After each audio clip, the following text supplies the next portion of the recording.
अधिक मासातील कर्मफळाची कथा. अधिक मासात केलेले जप, दान, पूजा आणि सत्कर्म यांचे फळ अनेक पटीने मिळते. धनापेक्षा मनाची शुद्धता आणि निस्वार्थ भावना अधिक महत्त्वाची असते. एका गावात एक गरीब पण प्रामाणिक ब्राह्मण राहत होता. तो रोज देवभक्ती, जप आणि दानधर्म करत असे.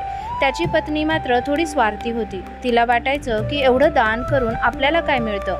एकदा अधिक मास सुरू झाला. ब्राह्मणाने ठरवलं की या महिन्यात तो अधिक श्रद्धेने व्रत, जप, दान करेल. तो दररोज गरिबांना अन्न देत असे. मंदिरात जाऊन भगवान विष्णूंची पूजा करत असे. पत्नीला हे अजिबात आवडत नव्हतं. ती त्याला म्हणाली, आपण आधीच गरीब आहोत आणि तू अजून अन्नदान करतोस, आपल्यासाठी काय उरणार. पण ब्राह्मण म्हणाला, अधिक मासात केलेले कर्म कधी वाया जात नाही. भगवान सर्व पाहत आहेत. एक दिवस भगवान विष्णूने त्यांच्या भक्तीची परीक्षा घेण्यासाठी भिकाऱ्याच्या रूपात त्यांच्या घरी येऊन भिक्षा मागितली. घरात अन्न खूप कमी होतं, तरीही ब्राह्मणाने त्याला प्रेमाने जेवायला दिलं. पण पत्नी रागाने म्हणाली, हे सगळं देऊन आपण उपाशी राहणार. त्या भिकाऱ्याने म्हणजेच भगवान विष्णूने शांतपणे आशीर्वाद दिला आणि तिथून निघून गेले. दुसऱ्या दिवशी सकाळी त्यांनी पाहिलं की घरात अन्नधान्याने भरलेलं आहे आणि संपत्तीही वाढलेली आहे. पत्नी आश्चर्यचकित झाली. तिला आपल्या चुकांची जाणीव झाली. ती म्हणाली, मी चुकीची होते.